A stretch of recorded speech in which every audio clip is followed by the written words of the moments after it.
Bonsoir à tous et bienvenue dans Smart Bourse. Smart Bourse, votre rendez-vous bourse 2 fois par jour en direct sur Bismart à 12h30. Tout d'abord, une demi-heure pour décrypter la tendance des marchés européens à la mi-journée avant la grande édition du soir. 1 heure cette fois-ci pour revenir sur les enjeux et les tendances de marché durant donc cette grande édition d'1 heure. À la une de cette séance boursière, les marchés financiers tentent tant bien que mal de maintenir leur rebond de part et d'autre de l'Atlantique, animés par l'espoir d'un resserrement monétaire moins fort que prévu face au risque de récession aux États-Unis.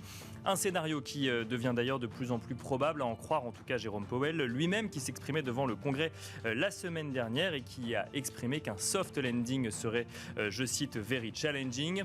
Le rebond des séances de jeudi et vendredi laisse tout de même entrevoir à certains analystes chez Goldman Sachs ou chez JP Morgan un rebond plus probant à venir en lien avec une anticipation de hausse de 50 points de base et non plus de 75 points de base lors de la prochaine réunion de politique monétaire de juillet de la Fed, et ce à la suite de la publication d'indices PMI décevants la semaine dernière, mais aussi en lien avec les arbitrages de fin de semestre des fonds de pension américains.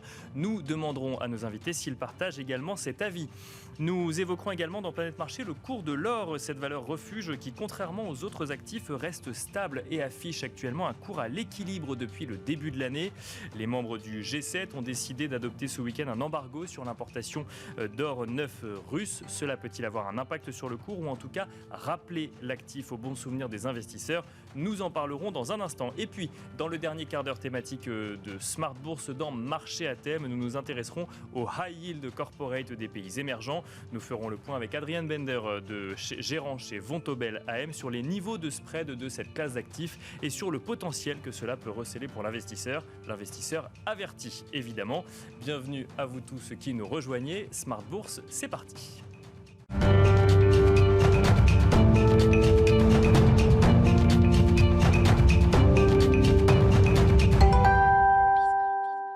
Le CAC 40 qui tente donc de maintenir son rebond de la semaine dernière et non sans mal. Le CAC 40 qui est en recul de 0,23% actuellement à 6059 points. Nous vous proposons dans Tendance Mon Ami le résumé complet de l'actualité boursière du jour. Un résumé proposé par Alix Nguyen.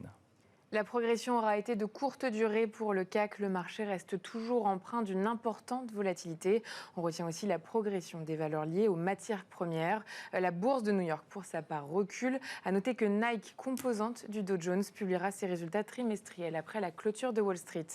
Aux États-Unis, cet après-midi, de nouvelles données nous sont parvenues. Les commandes de biens durables ont progressé de 0,7% le mois dernier, contre une hausse de 0,1% attendue, et après une progression de 0,4% en avril. Jeudi seront publiées la statistique des revenus et dépenses des ménages américains et la composante PCE des dépenses de consommation personnelle. Il y aura aussi les chiffres des prix à la consommation dans la zone euro publiés vendredi. Cette semaine, le forum organisé par la BCE sera suivi de près. Le discours de Christine Lagarde demain est particulièrement attendu alors que la BCE se prépare en juillet à remonter ses taux d'intérêt pour la première fois depuis 11 ans. À noter que les dirigeants du G7 sont réunis en Allemagne à l'occasion d'un sommet. Ces derniers ont convenu d'un embargo sur l'or russe. On retient par ailleurs qu'aujourd'hui, la Russie fait défaut sur sa dette étrangère pour la première fois depuis 1918.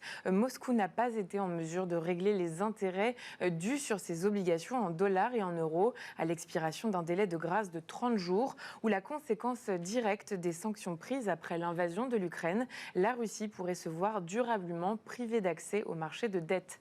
On termine avec un focus sur quelques valeurs à suivre. La Commission européenne autorise le vaccin contre le Covid-19 de la biotech franco-autrichienne Valneva sur le marché européen pour une primo-vaccination chez les adultes âgés de 18 à 50 ans. Pour rappel, le titre de Valneva progressait de près de 60% la semaine dernière suite à l'annonce de l'autorisation de son vaccin par le régulateur européen. Et puis Plastic Omnium a signé dimanche un accord avec le groupe Axia en vue d'acquérir la division Power dédiée entre autres à la fabrication de batteries électriques. Le titre de Plastic Omnium progresse. Demain, enfin, nous découvrirons les indices de confiance en France, en Allemagne et aux États-Unis. Voilà donc Tendance Mon Ami, le résumé complet de l'actualité boursière du jour proposé par Alix Nguyen.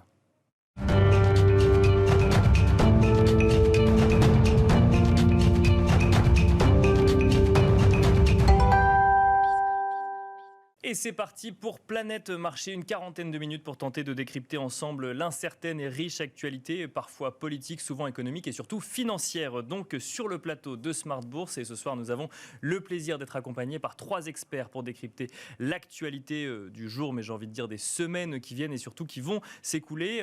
Pour cela, nous avons le plaisir de recevoir Vincent Juvin, ce stratégiste chez JP Morgan Asset Management. Bonsoir Vincent Juvin. Bonsoir. Bienvenue sur le plateau de Smart Bourse. Nous avons également le plaisir d'être accompagné par Alexandre Baradez, chef analyste chez IG. Bonsoir Alexandre Baradez. Bonsoir. Bienvenue également sur le plateau de Smart Bourse et nous avons le plaisir d'être accompagné par Nathalie Pelleras, directrice générale de 4 Points IM. Bonsoir Nathalie Pelleras. Bonsoir. Et nous allons commencer avec vous Nathalie. Alors avant de revenir effectivement sur les sujets qui agitent les marchés financiers en ce moment, je voulais revenir quand même sur un petit point d'actualité. On assiste au premier défaut de la Russie. Alors un défaut qui était anticipé depuis la mise en place des sanctions européennes et américaines, des sanctions occidentales vis-à-vis de la Russie. C'est la première fois que la Russie ne peut pas s'acquitter de sa dette, en l'occurrence d'intérêts sur sa dette. On parle de 29 millions d'euros et de 71 millions de dollars. Est-ce que c'est un événement pour les marchés financiers, Nathalie Pelleras, aujourd'hui, le fait que la Russie ne puisse pas s'acquitter de sa dette? Non, c'est un non-événement, tant en montant, on dit c'est 100 millions globalement à l'échelle de dette ou des problématiques qu'on peut avoir aujourd'hui, c'est absolument rien. Et deuxièmement, c'est aussi un non-événement parce que c'est plus technique qu'autre chose. C'est vraiment lié au fait que, de par les sanctions imposées à la Russie, il lui est impossible en fait de payer en dollars. Donc tous les avoirs sont gelés et donc il ne peut pas effectuer de virement. Tout a été bloqué, les systèmes des banques également. Donc c'est vraiment technique. Après, c'est un sujet de devise, c'est-à-dire qu'elle ne peut pas effectivement, on attend un paiement en dollars ou en euros, elle n'a pas les moyens de le faire. Et elle n'a pas le moyen de sortir, en fait, il n'y a pas d'argent, aucune banque n'accepte en fait de recevoir de l'argent émis en roubles. Donc c'est impossible. Et puis après, l'autre élément, il est que quelque part, là où vous avez des certificats qui permettent en fait de juger est-ce qu'il y a un degré, un risque sur une économie et donc sur un défaut de paiement parce qu'une fragilité. Ces CDS, les crédits de défaut de swap, cela, ça fait déjà plusieurs mois qu'ils price en fait le fait que la Russie est dans une impasse macroéconomique qui pourrait amener sur un défaut de paiement total. Donc, l'effet le plus important, il est déjà anticipé depuis longtemps par les marchés. Et là, on est vraiment sur du non-événement, parce que c'est juste du technique et très peu en montant et donc très faible en impact. Les marchés sont vraiment beaucoup plus focalisés sur les problèmes énergétiques, les impacts que ça peut avoir sur l'inflation et donc sa politique de taux d'intérêt, plutôt que de savoir est-ce que la Russie va pouvoir payer 100 millions sur sa dette. Alors justement, on va y venir au problème énergétique. Juste avant, j'aimerais quand même continuer avec vous, Nathalie Pelleras, sur les sujets de banque centrale, cette fois-ci, et notamment en lien avec la Fed. Alors, on a vu un rebond des marchés financiers, que ce soit de part et d'autre de l'Atlantique, jeudi et surtout vendredi. Un rebond que les marchés essayent de maintenir aujourd'hui, non sans mal. On le voit sur le CAC 40, qui reste au-dessus des 6000 points, mais qui a du mal à revenir sur ses niveaux de clôture de vendredi, avec comme explication que l'anticipation d'une récession aux États-Unis viendrait pousser la Fed à revoir à la baisse la hausse de ses taux pour sa prochaine réunion de politique monétaire. Est-ce que, selon vous, ces anticipations de récession peuvent réellement faire bouger la stratégie de la Fed ? Alors, je pense qu'il faut distinguer deux choses vraiment dedans. Il y a ce que maîtrise ou pas la Fed. Ce qui a mis un peu le feu aux poudres dernièrement, on a un langage de court terme, c'est vraiment les dernières semaines. Alors, pour les gens de marché, le court terme, c'est 6 mois à 1 an, c'est du court terme pour nous. Mais là, on est obligé de raisonner. Là, c'est l'ultra court terme. Exactement. Le revirement, c'est le 25 mai. C'est quand, en fait, Powell dit que, a priori, pour lui, le pic d'inflation est derrière. Et donc, là, les marchés commencent à se dire c'est bon, les banques centrales, la Fed notamment, va commencer à freiner, à être un peu moins au quiche. Et donc, ça repart à la hausse. Et puis, boum, les chiffres qui sortent au mois de juin, totalement l'inverse de ce qu'attendait en fait la Fed. Et donc là, les marchés price le fait que même la Fed, qui a quand même l'ensemble des données macroéconomiques, n'a pas suffisamment d'éléments pour pouvoir prévoir si le pic est passé ou pas. Bien sûr. Et donc on se dit, ils n'ont aucune maîtrise, mais ce qui n'est pas une critique, c'est malheureusement la situation qui fait ça, ce qui a fait que les marchés sont repartis dans l'autre sens en disant en fait, non, le pic n'est pas passé et donc là, les hausses des taux, le resserrement monétaire vont être importants et ça risque de provoquer une récession et on rentre dans cette spirale un petit peu baissière sur les marchés de par cette hausse des taux. Ce qui a fait le rattrapage de fin de semaine dernière, c'est ce que j'appelle un feu de paille. C'est-à-dire quand les marchés montent sur une mauvaise nouvelle. C'est-à-dire que normalement, ce que les marchés devraient pricer, c'est la capacité à dégager de la croissance, à ce que les résultats des entreprises augmentent, que les marges augmentent. Oui, bien sûr. Et là, non, il y a juste eu un chiffre qui fait qu'au final, on a eu des PMI, donc des indices d'activité, moins bons qu'escomptés. Et donc là, on se dit, ah ben alors, le durcissement de cette politique monétaire, ça va s'assouplir. Donc, moins de pression sur les taux.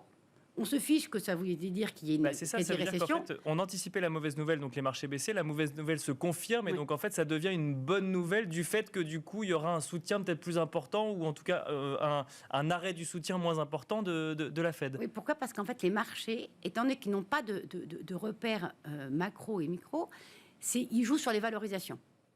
Ça joue pas sur ce que c'est pas les PMI qui vont faire que y aura plus de profit warning ou moins. C'est pas ça que les marchés ne jouent pas la capacité de croissance des bénéfices. Ils jouent l'expansion ou la réduction des multiples de valorisation qui eux sont drivés par la politique de taux d'intérêt. Et donc en fait toute justification qui peut permettre, si les taux en fait baissent. Quand on valorise une action, 2 secondes, c'est rapide. Hein, c'est au dénominateur que vous avez en fait au taux d'intérêt. Donc plus les taux d'intérêt baisse, plus votre valorisation elle augmente. Bien sûr. Donc c'est juste mécanique. Et ben, dès qu'on anticipe que les taux, la hausse va s'arrêter, boum, on repart à la hausse, on est prêt à payer un peu plus de multiples. Mais ce qui est important, après je pense que c'est intéressant aussi que les autres, mais c'est vraiment regarder sur quel type de valeur ça se fait. Tous ces mouvements-là, que ce soit depuis le début de l'année, au mois de mars, là où le marché en revient toujours, c'est sur toutes les valeurs défensives. Donc des secteurs sur lesquels vous avez de la visibilité, il n'y a pas une euphorie. Les valorisations ont remonté sur les technos récemment. Oui, c'est les valeurs de croissance. Mais ça n'a pas du tout compensé la correction qu'elles ont eue avant. Alors qu'en fait, dans tous les scénarios qui sont joués par les marchés, les valeurs défensives, des secteurs un petit peu défensifs, eux tirent plutôt bien leur épingle du jeu. On va en parler des valeurs. Juste avant, je reviens sur ma question initiale. Est-ce que vous pensez, du coup, maintenant que le pic d'inflation, on le sait qu'il n'est pas encore derrière nous, mais qu'il est devant nous, alors la question c'est est-ce qu'il est devant nous à 1 mois, à 3 mois ou à 6 mois, est-ce que vous pensez que ces anticipations de récession partagées par la Fed, par les analystes ou par les observateurs peuvent faire changer de braquet la Fed, ou en tout cas faire revoir à la baisse la prochaine hausse de taux? C'est vraiment les chiffres d'activité qui vont faire la politique de la Fed. C'est pas ce que les marchés font. Faut oublier, les marchés, ils sont là c'est eux qui interprètent les propos de la Banque centrale. C'est pas du tout les banques centrales qui sont dont la politique est dictée normalement par les marchés. On est beaucoup plus sur... Il faut que les indicateurs sur l'inflation, s'ils montrent 2 mois de suite que ça s'est un peu tassé, là, je pense qu'on pourra avoir un changement de la politique monétaire américaine, mais ce n'est pas un seul chiffre d'inflation qui sera suffisant. Vincent Juvin, même question un petit peu sur cette politique de la Fed. Alors c'est vrai qu'on a pas mal creusé le sujet, mais quand même, donc effectivement, en plus on attend l'indice PC Core jeudi aux États-Unis. C'est ce fameux indice qui est suivi par la Fed sur le sujet. Est-ce que vous pensez que on est aujourd'hui dans une stratégie de la Fed d'aller coûte que coûte casser cette inflation, ou au contraire que les anticipations de récession pourraient amener à voir les choses un petit peu différemment pour la Banque centrale américaine? Les anticipations de récession pourraient aider la Fed à casser l'inflation. Je pense qu'on le voit. D'ailleurs, la politique monétaire de la Fed jusqu'ici a déjà quelque part entraîné un ralentissement conjoncturel qu'on peut observer dans les PMI, mais surtout dans d'autres pans de l'économie américaine. Je pense notamment au marché immobilier. Je pense aussi aux salaires qui montrent déjà des premiers signes, en tout cas, de tassement. Donc, quelque part, on est en fin de cycle aux États-Unis, dans un cycle économique qui est beaucoup plus avancé que ce qu'on a en Europe. On a une politique monétaire qui est déjà finalement bien avancée, un resserrement des conditions financières qui est déjà effectif et un ralentissement qui est palpable. Donc, en tout cas, on est sans doute pas loin du pic inflationniste. Alors bon, on l'attendait le mois passé, comme la plupart des observateurs, donc soyons prudents. Mais enfin, je pense qu'au cours du trimestre à venir, on peut estimer que, en tout cas, la Fed a suffisamment ralenti l'économie que pour entrevoir, en tout cas, cette perspective de pic inflationniste. Et dans le sillage, on pourrait avoir une Fed qui délivre peut-être un peu moins de hausse de taux que ce qui est actuellement pricé. On verra. Actuellement, c'est l'inflation qui a toute la priorité. Demain, il y aura peut-être un plus juste équilibrage entre inflation et croissance, mais c'est vrai que statistiquement, les risques de récession là, vont quand même augmenter significativement à partir de 2023 aux États-Unis. Donc ça fera une partie du job sur l'inflation pour la Fed. Donc je pense on n'aura peut-être pas 100% des hausses de taux qui sont actuellement attendues, qui seront réellement implémentées par la Fed. Et alors, si je vous suis, c'est vrai que la question n'est pas forcément pour la prochaine réunion de politique monétaire, mais peut-être pour dans quelques mois, notamment à la rentrée, où là, on pourrait avoir moins de hausses de taux que prévu, c'est ça ? Je pense, oui. Et puis, je pense qu'au mois d'août, on a traditionnellement Jackson Hole. Ce sera aussi un peu l'occasion de voir entre banquiers centraux quelle est leur lecture commune de cette situation et de voir, comment aborder sur le cycle monétaire la fin de l'année et surtout 2023. Mais je pense que oui, d'ici le mois d'août, d'ici septembre, on sera peut-être aux États-Unis dans un contexte d'inflation tout à fait différent. Si le mois passé, l'inflation avait été comme attendu en baisse, on serait dans un contexte de marché et de réflexion fondamentalement différente. Alors, à la fois, on a les attentes sur l'inflation qui devrait atteindre son pic au Q3 aux États-Unis. À la fois, attention en Europe où le pic inflationniste, il est plutôt en retard. Donc là, on n'est sans doute pas encore sorti des problèmes. Avant la fin du 4e trimestre. On sait que c'est évidemment largement dépendant de l'évolution du conflit en Ukraine. On voit qu'on est face à une crise énergétique sans précédent. Le G7 s'en empare encore aujourd'hui avec des appels à d'autres pays producteurs de pétrole de venir soulager un petit peu les marchés pétroliers. On voit que la France, comme d'autres pays, a été coupée du gaz russe. Donc tout ceci, finalement, c'est une épée de Damoclès pour... En tout cas, le prix de l'énergie et les marchés énergétiques en Europe au 4e trimestre et partant donc pour une inflation qui reste élevée au moins jusque-là. Alors, on va en parler de l'énergie juste avant, quand même, sur le sujet de la Fed. J'aimerais vous entendre aussi, Alexandre Baradez. Alors, il y a beaucoup de choses qui ont été dites, mais votre vision un petit peu du sujet, parce que j'ai l'impression que quand je pose la question, quelle que soit la personne à laquelle je pose la question, le pic d'inflation arrive là très prochainement aux États-Unis. Pour autant, j'ai quand même l'impression que ça fait 1 an qu'on l'attend et qu'il n'est pas encore arrivé. Est-ce qu'un pic d'inflation qui ne serait pas là en août ou en septembre viendrait remettre en cause un certain nombre de scénarios ?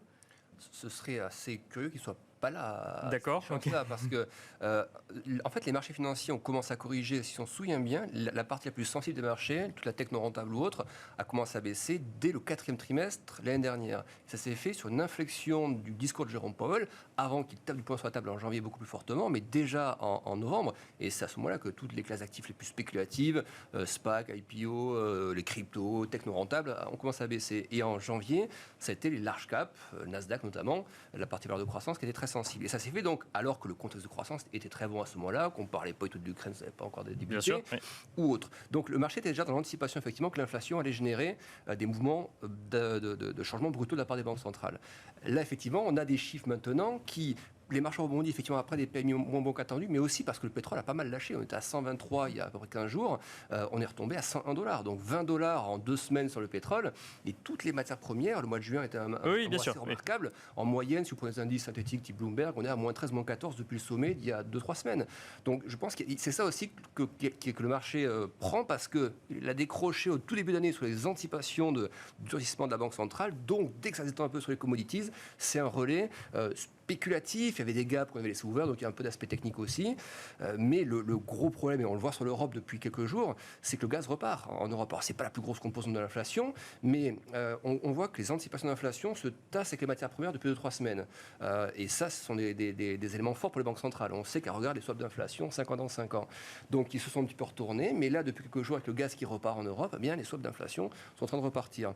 Donc, le gros problème, j'ai envie de dire, mais ça, c'est l'avis de tout le monde, je pense, c'est ça, c'est surtout la géopolitique qui pose problème. C'est que s'il n'y avait pas cette géopolitique, les banquiers centraux auraient des repères assez historiques pour gérer l'inflation, les salaires ou autres, ce seraient des matrices assez classiques. Mais vous avez la géopolitique qui imprime aussi sur le sentiment des consommateurs, des chefs d'entreprise. Et donc, c'est ça qui rend la lecture délicate. Donc, en gros, et je m'arrête là-dessus, il y a 2 interprétations à la baisse des matières premières. Soit on se dit, on arrive enfin à composer avec la géopolitique, on a fait en sorte, la pression mise sur les pays producteurs commence à porter ses fruits, les stocks stratégiques auxquels on a recours. Et donc ça rogne moins sur les marges des entreprises. Voilà, donc ça c'est le verre à moitié plein, c'est-à-dire qu'on arrive à composer, les matières premières baissent malgré l'Ukraine, ce qui est plutôt un bon signe. Le verre à moitié vide, et moi je suis un peu entre deux en ce moment, je pense comme beaucoup, c'est les matières premières baissent malgré l'Ukraine parce que le ralentissement économique est tellement lancé que finalement, il faut aussi ajuster sur les commos parce qu'on va devant une récession. Et ça, ce serait... D'accord, donc ce serait un effet de baisse qui irait jusqu'aux commodities parce que tiré par l'intégralité du marché. Ça peut être ça aussi. Les indices de surprise économique aux États-Unis, ça fait 2 mois que les stats tombent en dessous des attentes. Alors aujourd'hui, bonne surprise sur les commandes de biens durables. C'est ça qui peut faire que la Fed, peut-être, enfin pas la Fed, mais que la récession ne soit pas là au Q2, parce que la Fed Atlanta, on rappelle, hein, le modèle de la Fed Atlanta, pour l'instant, c'est 0% de croissance au deuxième trimestre. Après, moins 1,2, moins 1,3. Donc on flotte avec la récession. Ça, c'est peut-être ça qui va faire en sorte que le PIB Q2 soit un peu au-dessus. Mais donc, la récession, effectivement, est-ce que les marchés actions ont tout intégré ça ?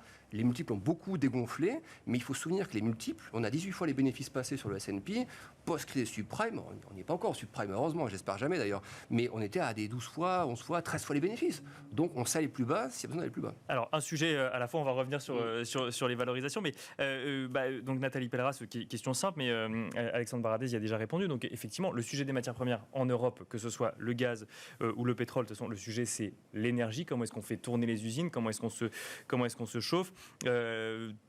Quelques éléments. L'Allemagne qui rentre au niveau d'alerte sur le gaz. Le ministre de l'économie allemand qui explique que le gaz est devenu une ressource rare. La France qui annonce qu'elle aussi va peut-être se tient prête à rouvrir des centrales à charbon. On le savait pour l'Allemagne. La France, en tout cas, l'a mentionné récemment. L'appel des grandes entreprises énergétiques françaises à limiter au niveau de la population justement l'utilisation de l'énergie quand on en arrive là pour se dire qu'il va falloir que c'est le moyen pour remplir les stocks d'énergie avant la fin de l'été, on se dit qu'il y a quand même un vrai sujet. Est-ce que les pénuries d'énergie peuvent faire plonger l'Europe en récession à l'hiver prochain ? Est-ce que c'est ça le risque aujourd'hui sur le sol européen ? En fait, la difficulté sur ce segment des matières premières, dont la partie énergétique, c'est qu'il y a des forces un peu contraires. D'accord. Et entre la hausse des prix, qui de fait influence la demande en baisse, parce que plus ça coûte cher... Le fait qu'on ait la réouverture chinoise, qui, elle, va faire que c'est l'inverse. Alors là, il y a une demande, la production, il faut produire, et donc ça se réouvre. Et donc, il y a une demande forte. Plus l'effet, à quel niveau on en est du cycle, et le rattrapage aussi sur les biens qui n'ont pas pu être livrés. Donc, à court terme, on ne sait pas quelle est la force qui va l'emporter. Sur le côté énergétique, parce que là, ça concerne toutes les matières premières, y compris celles de production. Sur les matières premières énergétiques, le gros problème que l'on a, comme vous disiez, en Europe, c'est notre dépendance et la capacité surtout, le coût que ça va nécessiter de pouvoir, à court terme, c'est-à-dire à horizon de l'hiver prochain, avoir fait les investissements nécessaires pour faire redémarrer une compensation. Parce que même si on va négocier avec les pays producteurs du Moyen-Orient, même si on fait venir du gaz liquéfié et qu'on fait... De toute manière, ça ne se fait pas en claquement de doigts. Oui, le sujet, c'est le stock, c'est d'en avoir suffisamment. Et donc, c'est pour ça que partout en Europe, c'est malheureux à dire, bon, on le sait, les centrales à charbon, elles vont fonctionner partout. En Allemagne, en France, parce que c'est le seul moyen de pouvoir un peu compenser ce manque. Je ne sais plus qui écrivait ce matin, un broker, une chose qui était assez basique, mais vraie, qui dit en fait l'enjeu là sur les matières premières énergétiques, c'est la demande.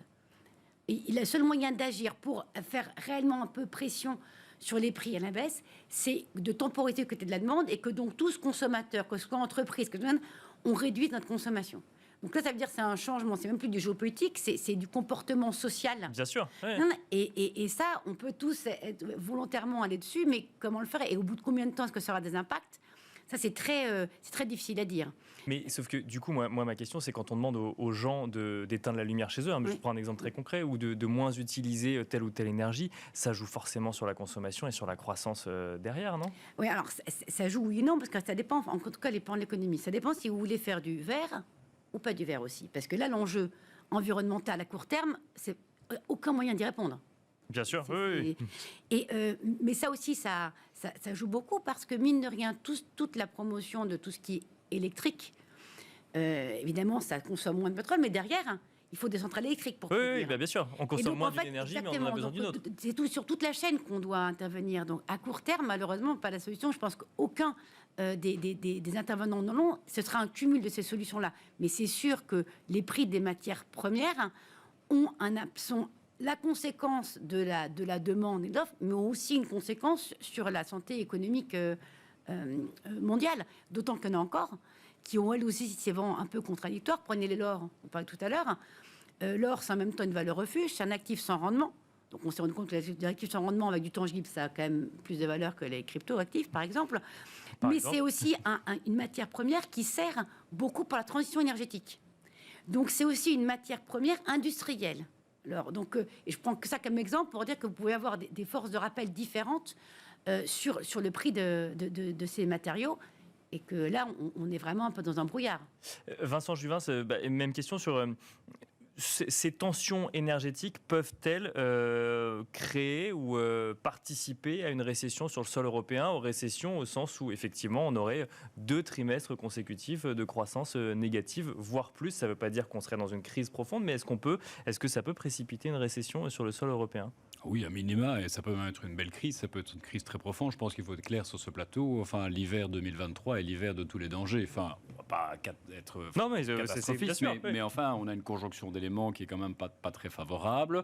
Il est certain qu'on est très dépendant du gaz russe, et Vladimir Poutine le sait pertinemment bien. À la fois, on a plein de plans de contingence qui font que l'hiver 2024, on se pourra sans doute en Europe se passer largement du gaz russe. Donc, si Vladimir Poutine a une carte à jouer, c'est l'hiver 2023. C'est là qu'il pourra réellement mettre une pression maximale sur les Européens, pour différentes raisons. On ne sait pas aujourd'hui s'en passer. On peut appeler nos partenaires au Moyen-Orient, aux États-Unis et autres pour faire venir du gaz liquéfié. C'est possible à terme, mais pas d'ici la fin de l'année. L'Allemagne construit en urgence un terminal de liquéfaction et en tout cas d'importation de pétrole liquéfié, de gaz liquéfié. La Pologne fait autant, mais enfin, on ne sera pas prêt à l'hiver 2023. Alors on voit que aujourd'hui c'est pas des menaces. Fermer le robinet du gaz, c'est déjà en pratique. La France en est victime, les Pays-Bas, la Pologne, et j'en passe. On a alors cette situation par ailleurs interpellante sur le pipeline Nord Stream 1 qui, pour des raisons soi-disant techniques, ne délivre pas ce qu'il doit délivrer. Donc on verra, il y a cette période finalement de maintenance au mois de juillet. On aura un premier moment de vérité début du mois d'août pour voir s'il est réactivé ou pas. Et derrière, c'est notre incapacité à stocker pour l'hiver, mais finalement ces stocks, c'est assez théorique. Ces stocks n'ont pas vocation à soutenir en tout cas notre consommation pendant tout l'hiver pour des raisons techniques diverses et variées. Ces stocks sont mis dans le système, je dirais de manière conjointe, à d'autres importations de gaz, à d'autres flux gaziers. On ne peut pas vivre ces stocks. Dans beaucoup de pays, ces stocks nous permettent de tenir 1-2 semaines au grand maximum. Oui, de donc consommation l'appellation de stock est un peu trompeuse. C'est-à-dire que... Voilà, donc pour l'instant, c'est qu'on se focalise sur ces stocks, même si on était à 100%. Maintenant, ce n'est pas pour ça qu'on pourrait aborder l'hiver de manière sereine. Ça veut dire que dans le pire des cas, et Vladimir Poutine, la Russie utilise ce levier énergétique en plein pour l'instant. Imaginons qu'on n'ait pas de gaz russe cet hiver. On serait, et c'est ce qui est prévu notamment dans les plans de contingence en Allemagne, on serait dans un contexte de rationnement. Puisqu'il faut, quand je parlais finalement de tempête parfaite en Europe, la France en est l'exemple même. Si aujourd'hui les énergéticiens français demandent à la population de baisser leur consommation, c'est que malheureusement, le parc nucléaire français est également sur certaines implantations en maintenance, n'est pas en mesure finalement de produire autant d'électricité qu'on voudrait. Bon an, mal an, les hivers rudes, beaucoup de pays européens comptaient sur la France notamment pour une exportation d'électricité. Ce ne sera pas le cas cet hiver. La France a déjà averti qu'elle pourrait même devoir en importer. Donc on a ce problème sur le nucléaire français qui fait qu'aujourd'hui c'est beaucoup moins soutenu. Donc on pourrait arriver à en tout cas à rationner l'utilisation du gaz, et on va rationner chez qui en premier lieu? Dans les grands bassins industriels, les grandes industries. L'industrie, c'est 25% du PIB européen. Dans des pays comme l'Allemagne, l'Irlande, c'est même beaucoup plus. Donc ça pourrait être un choc économique tout à fait significatif pendant un bon trimestre que durera l'hiver. Donc voilà, je pense qu'il faut se rendre compte que ça peut être un choc économique majeur. De manière assez surprenante, la Commission européenne, dans son rapport économique de printemps, estimait que, dans ce cas d'espèce du scénario du pire, l'Europe échapperait tout juste à la récession.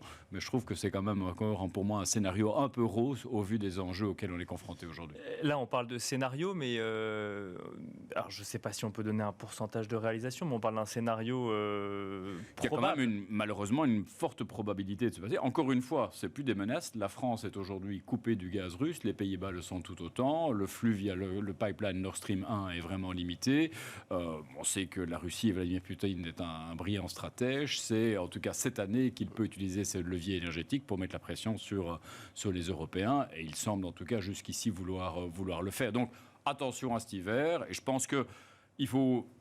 Je pense qu'il faut répondre à ces appels des énergéticiens, notamment pour réduire notre consommation. Le think tank Bruegel, notamment, estime que limiter notre consommation en Europe Alors, c'est pas simplement baisser le thermostat de 2 degrés dans nos appartements respectifs, mais c'est aussi consentir à des investissements dans nos logements. Mais ça peut compenser au moins la moitié de nos importations de gaz russe. Encore une fois, c'est pas quelque chose qu'on va faire en un mois ou deux, mais ça peut vraiment faire le job. Donc, je pense qu'ici, on doit tous essayer collectivement, en tout cas, de suivre cet appel. C'est à la fois bon par rapport à dans ce contexte de guerre froide, mais c'est paradoxalement aussi bon pour lutter contre le réchauffement climatique, dont on continue de voir jour après jour les différentes manifestations.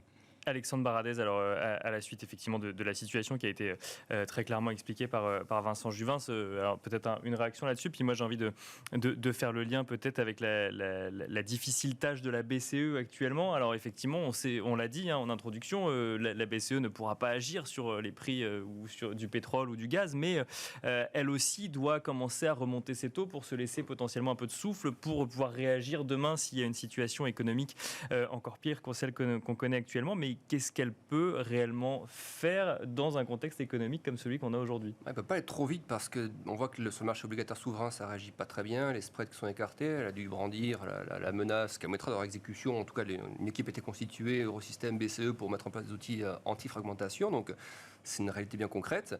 Ça a eu ses petits effets d'ailleurs. Le spread Italie-Allemagne qui était à 2,50 retombe. Il est retombé à 200, oui, c'est ça. Puis on remonte un petit peu maintenant. Mais du coup, on voit bien là aussi, ça ne va pas faire des forces qui s'opposent dans différents domaines. C'est ça, pour l'aspect monétaire, c'est pareil. Si on va trop vite pour lutter contre une inflation très forte à court terme, on va faire éclater les spreads et fragmentation et la crise politique partout, c'est pas tenable. Si on va pas assez vite, mécontentement populaire, problème de stabilité, ça peut avoir des impacts sur les élections, sur les partis ou autres. Donc ça, c'est aussi un risque pour l'homogénéité de la zone euro. À la fois, si la BCE regarde encore une fois ce que le marché pense de ce qu'est l'inflation sur un horizon moyen terme, elle n'a pas de raison d'aller à fond non plus. Les swaps d'inflation, 5 ans dans 5 ans, on est tombé à 2,07 je crois il y a quelques jours, on a un petit peu remonté, mais c'est cette ligne que la BCE, elle veut que le marché soit, que l'anticipation d'inflation soit ancrée à 2%. Donc on est monté quand même pas mal au-dessus, on est un petit peu redescendu, on n'est pas en train de dévier complètement de ce niveau-là. Donc ça veut dire que si la BCE regarde ce que pense le marché, si le marché est convaincu que ce que fait la BCE, plus le schéma de récession qui va ensuite faire son travail d'un petit peu de broyage des prix, eh bien ça va aussi. C'est ça aussi, je pense que la BCE joue un peu sur l'aspect des cycles économiques en se disant l'inflation détruit la demande, donc la demande détruite, il y aura des stocks dans les entreprises. On voit aux États-Unis d'ailleurs. Aux États-Unis, c'est un problème bien concret. Il n'y avait pas assez de marchandises à Noël dernier, maintenant il y en a trop. Et donc ça aussi, ça va avoir un effet sur l'inflation, sur les prix. Donc il y a des effets comme ça naturels qui vont se passer, il faut laisser faire. La BCE ne peut rien faire contre le prix de l'essence alimentaire, donc il faut qu'elle se concentre sur l'aspect purement structurel. Et ça, que les hausses de salaire en zone euro, elles sont deux fois plus faibles qu'aux États-Unis en rythme de croissance. Donc non, il n'y a pas le fond à la demeure. C'est très impressionnant comme inflation, mais je vais être un peu optimiste, mais les banques centrales sont bien plantées dans leur anticipation d'arrivée de l'inflation, de durabilité. Elles peuvent aussi, moi je pense qu'on aura de bonnes surprises. Alors je ne sais pas si c'est parce qu'il y aura de la récession qu'on aura ces bonnes surprises-là, mais je pense qu'on peut avoir des surprises meilleures qu'attendues, plus vite que prévu sur le front des prix, mais ça se fera peut-être au prix effectivement d'une récession au S2. Alors une question quand même peut-être un peu naïve sur la BCE, mais on entend effectivement souvent que la Fed ou la BCE regarde avant tout l'inflation, mais il y a quand même cet argument aussi de dire elles agissent pour se redonner les coups des franches le jour où il faudra réagir. Est-ce que là, du coup, la BCE n'aurait pas intérêt à agir plus fort dès maintenant? Oui, disons que la BCE a quand même moins de marge de manœuvre que la Fed. Je vais commencer par là. C'est vrai que la Fed, elle a déjà relevé les taux, le bilan va commencer à partir à la baisse, donc elle est en train de réarmer très clairement. Et en plus, si on prend la taille du bilan de la Fed rapporté au PIB des États-Unis, si vous comparez la Banque du Japon, BCE ou autre, c'est la meilleure élève, la meilleure élève de la classe. En rapport poids-bilan PIB, elle a encore de la marge. Alors que la BCE, on est à 80% du PIB européen. Donc effectivement, la BCE a moins de marge de manœuvre, mais elle aura peut-être...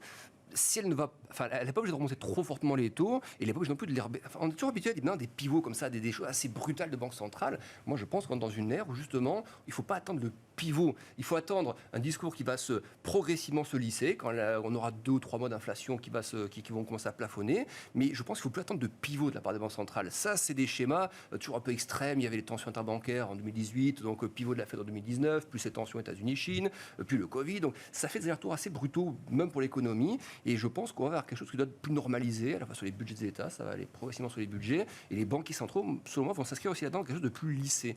Donc, elle n'a pas d'urgence à être trop haut, parce qu'elle n'aura pas d'urgence, je pense, à nouveau mettre la manette à fond assouplissement dans la foulée. Voilà. Des choses plus progressives. Nathalie Pelleras, vous partagez ces idées aussi que du coup les retours de balancier ne sont pas forcément la façon dont va réagir la BCE à court terme? C'est vrai qu'en fait, on est habitué depuis plus de 10 ans maintenant à avoir ces perfusions de liquidités. Parce que je pense qu'il faut vraiment dissocier la politique monétaire, j'agis sur les taux, au QE ou réduction du bilan. Qui Bien en sûr. fait, c'est que on l'a découvert à post-2008. En fait, le côté, c'est pas que sur les taux que je joue, je viens acheter sur les marchés. Et donc, ce soutien qu'ont eu les marchés en période très très difficile, que ce soit 2008 ou que ce soit 2020, il était lié à une situation exceptionnelle. Et maintenant, pour les marchés, ça fait partie de l'ensemble en fait des outils dont disposent les banques centrales. Il y a les taux, il y a leurs achats et il y a leurs propos. Est-ce qu'on dit du whatever it takes? Parce que globalement, Madame Lagarde, c'est le whatever it takes en français. Mais c'est exact. C'est comment, en fait, avec un discours, arriver à convaincre les marchés sans avoir besoin de mettre en place quoi que ce soit. Parce que Draghi n'a rien eu besoin de faire, en fait, au final. Et donc, ça, c'est assez nouveau. On n'avait pas ça avant les années 2000. Il n'y avait pas ces impacts-là de rôle des banques centrales. Donc, c'est vrai qu'au début, on l'a tous cru, en disant, en fait, ils agissent vite parce qu'ils sont arrivés trop tard. Ils ont fait leur plan d'expansion, de soutien beaucoup trop tard. Et donc, à un moment donné où l'économie n'en avait plus besoin. Et donc, après, on se dit, ils vont faire en retard, ils vont trop tard lâcher, réduire leur bilan. Et donc, ils n'auront pas le temps de se constituer des munitions pour quand la cata va revenir. Et donc, les marchés sont déjà en train d'anticiper que les cycles qu'on avait, on se souvient de nos cours, des cycles de 8 ans, 10 ans, c'est devenu des cycles de 5 ans, 3 ans, c'est devenu maintenant des cycles sur une année. Sur une année, quasiment, on a des anticipations de cycles. Et donc, les marchés ont cru, on dit que les banques centrales n'agissaient sur les taux que pour être en mesure de redonner, en fait, des liquidités au marché. Alors que c'est faux. L'injection de liquidités, elle est là pour quand le reste n'a pas fonctionné ou quand il y a besoin d'urgence. La politique monétaire des banques centrales, elle est là quand même par rapport à cette type d'inflation, par rapport à l'économie. Oui, c'est pas une réaction constante au marché. Exact. Voilà, les banques centrales, je ne sais pas qu'elles sont parfaites, mais globalement, elles ont quand même bien manœuvré dans cette crise et sans elles, on aurait été quand même très très mal. Et leur première idée, c'est pas comme certains qui disent c'est pour être élu. Non, pas du tout. C'est vraiment le but n'est pas de se créer de la munition. Le but est de réagir. Là, l'erreur, c'était qu'ils ont agi trop tard. Mais ça, trop tard, on le sait après coup. Un mot quand même de marché, il nous reste 5 minutes, donc on ne pourra pas traiter tous les thèmes dans cette émission. Vincent Juvin, donc je mentionnais en introduction que plusieurs analystes de grandes banques, donc notamment JP Morgan ou Goldman Sachs, annoncent que pourrait y avoir un rebond plus probant du fait justement des marchés financiers, notamment du fait donc de cette anticipation de hausse de taux moins forte que prévue en juillet vis-à-vis de la Fed, ou le fait qu'on arrive à la fin du premier semestre aussi à fin juin et que du coup il y ait des arbitrages qui soient faits par un certain nombre de fonds de pension américains. C'est un scénario que vous partagez? À moitié. Alors je pense qu'il est encore prématuré de parler de rebond. Je pense qu'il y a un certain nombre de conditions préalables. Je pense que le pic de l'inflation, c'est quelque chose qu'on doit observer. C'est absolument pour moi indispensable. Je pense que la saison de résultats du deuxième trimestre, donc dans lequel on rentre début du mois de juillet, sera quand même aussi importante pour voir dans quelle mesure est-ce que finalement tout ce qui se passe en termes inflationnistes impacte les marges et surtout les perspectives des entreprises. Donc ça, il faudra évidemment bien le voir. Bon, la géopolitique, évidemment, je le cite, mais c'est une évidence. Si une quelconque amélioration dans ce domaine serait évidemment un élément positif. On a au second semestre, c'est vrai, un environnement économique global qui devrait peut-être être un peu plus soutenu. Alors, au risque de récession en Occident, on a finalement une réponse en Asie qui est d'une économie, en tout cas sur la Chine, où on aura sans doute un peu d'accélération, ce qui devrait soutenir l'inflation. Donc ça, c'est mauvais, mais enfin soutenir la croissance parce qu'il y a des investissements qui sont réalisés. Donc voilà, mais encore une fois, inflation et géopolitique sont pour moi deux éléments qui sont quand même un petit peu importants pour un petit peu calmer les marchés jusqu'ici. Et puis on parle quand même beaucoup de récession. Il faudrait qu'on soit quand même un petit peu rassuré sur la nature de cette récession. Aujourd'hui, les marchés ont bien baissé depuis le début de l'année, mais en aucun cas, ils ne price une récession sévère. Si on devait réellement, pour une raison ou pour une autre, en Europe, parce que le robinet du gaz est fermé, aux États-Unis, parce que finalement la Fed a peut-être tardé trop à réagir et qu'on a une récession qui est plus profonde, à ce moment-là, on ne parle pas de rebond au second semestre, mais de baisse de 10 à 15% supplémentaires. Alors, même question, Alexandre Baradez, on finira avec vous, Nathalie Pelleras. Du coup, sur ce, je lisais ces analyses qui promettaient un rebond peut-être plus probant. Alors, la question, c'est que veut dire le mot probant, mais en tout cas, un peu plus probant que ce qu'on a pu voir en fin de semaine dernière. C'est un scénario auquel vous croyez, auquel vous accordez une... Non, pour moi, le meilleur des scénarios, ce serait effectivement un peu de latéralisation là, dans les semaines qui arrivent. Si la saison de résultats ne se passe pas trop mal, si les guidances, les guidances vont être importantes aussi, parce qu'il y a le résultat passé, puisque l'entreprise se projette pour le S2, qui seront aussi importantes que les résultats. Donc, dans le meilleur des cas, on consolide un peu dans la zone actuelle, dans un range de 10% sur les indices, on fait des allers-retours comme ça, et puis vraiment, dans 2-3 trimestres, ça s'améliore un peu et on commence à repartir. Mais le gros risque, c'est d'avoir en fait je sais pas, beaucoup attendent une possible capitulation. Je ne suis pas certain qu'on l'ait en fait, mais ça peut être une dégradation en fait. Si on va vers un schéma économique qui doit ralentir comme ça de manière, avec une inertie qui arrive, etc., on rentre dans un schéma un peu plus, je ne dis pas aussi cassant que la bulle Internet ou aussi avec autant de dégâts, mais un atterrissage qui met du temps à se faire. Et donc ça veut dire on va laguer un peu à la baisse encore sur des 10-15%. Le plus gros est quand même passé, je pense. Peu importe le contexte, je pense que le plus gros de la baisse est passé. Mais un résiduel de 10 à 15% sur les gros indices US et qui se fait sur 2-3 trimestres un peu lent comme ça. Et ensuite, plutôt que genre U qui met du temps à redémarrer, un peu encore une fois, comme après la bulle Internet, il y avait vraiment un U qui s'était formé très largement sur 3-4 trimestres. Peut-être que c'est vers ça que nous allons. Moi, j'allais plutôt vers ce deuxième scénario-là. Je ne crois pas, en tout cas, le rebond en V me paraît totalement improbable. Au mieux, consolidation zone haute. Et scénario qui me paraît, pas le plus probable, mais quand même, c'est le scénario où ça continue de glisser, pas verticalement, mais on glisse. Voilà, on glisse. Nathalie Pelleras, on finira par vous avec un peu plus d'une minute justement pour réagir à ce scénario optimiste que je propose. Est-ce que vous y croyez ou... Je pense que les rebonds, je suis tout à fait d'accord, les rebonds seront un peu de courte durée. On est sur des rebonds plus techniques. Pour qu'il y ait un vrai rebond fondamental, une vraie tendance haussière, il faut avoir une confirmation de la situation de la visibilité. Donc on n'aura pas ce rebond durable tant qu'on n'aura pas des chiffres d'inflation, comme je le répète, mais qui, de coup sur coup, confirmeront le fait que la politique monétaire, elle a joué son rôle et que c'est contenu. Et que derrière, il y a comme cette demande sous-jacente, elle a les marchés pour dire, OK, j'ai de la croissance, j'ai de la demande, de l'inflation, mais ce qu'il faut retenir, c'est qu'il y a de la demande. Et donc de la croissance, et donc les marchés pourront repartir à la hausse. Mais sans cette donnée-là, parce que ce qui drive les marchés depuis maintenant presque un an, c'est ces chiffres d'inflation et la politique monétaire. Donc, il faut que ces chiffres soient confirmés. Tant que ce n'est pas confirmé, il faut rester très prudent. Merci à tous les trois. On n'a pas eu le temps de parler on a rapidement parlé de la saison des résultats à venir, mais on n'a pas pu rentrer dans le détail. Merci en tout cas Nathalie Pelleras, directrice générale de 4 Points IM. Merci Vincent Juvin, stratégiste chez JP Morgan Asset Management. Et merci Alexandre Baradez, chef analyste chez IG. Merci à vous de nous avoir suivis et je vous donne rendez-vous tout de suite dans Marché à thème.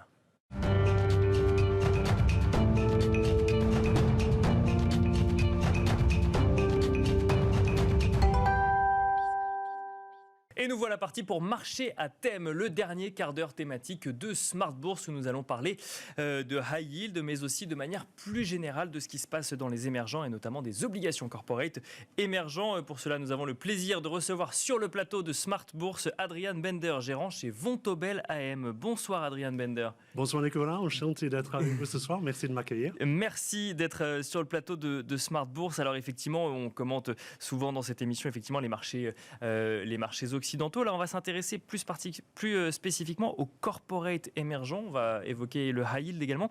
Qu'est-ce que vous constatez sur le comportement de ces obligations corporate émergentes ? J'ai envie de dire que ça fait beaucoup d'années qu'on gère cette classe d'actifs, mais on se rend compte, à force de voyager à travers le monde, que malgré tout, il s'agit d'une classe d'actifs qui n'est pas particulièrement connue des investisseurs et de surcroît ici en France, c'est peut-être pas le cœur de l'allocation d'actifs. Donc, après un premier semestre, ma foi, un peu chahuté, un peu compliqué pour les investisseurs, ce qu'on constate, c'est que dans un certain nombre de juridictions, on a la velléité d'un certain nombre d'investisseurs de revenir. D'accord. On commence vraiment à constater quelques souscriptions.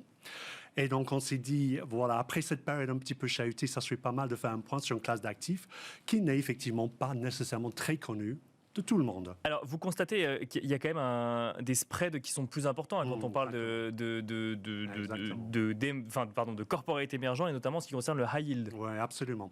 Mais c'est un constat effectivement qui est assez frappant. Hein. Quand j'étais plus jeune, il y a quelques temps, on m'apprenait à l'époque pour avoir plus de spread, pour avoir plus de rémunération, ma foi, il fallait prendre plus de risques. C'est même la base de l'investissement financier. L'énigme, on a un super mot en anglais qui c'est le conundrum. L'énigme aujourd'hui, présenté par les corporates émergents et manifesté notamment par la partie high yield, c'est qu'un investisseur crédit peut effectivement, quand il compare avec le rendement américain, qui est une classe d'actifs tout à fait classique pour la plupart de nos investisseurs, quand on compare le high yield corporate avec le high yield américain, effectivement, on prend un peu moins de risque de sensibilité. En cette période de hausse des taux, c'est peut-être pas plus mal d'avoir un peu moins de sensibilité.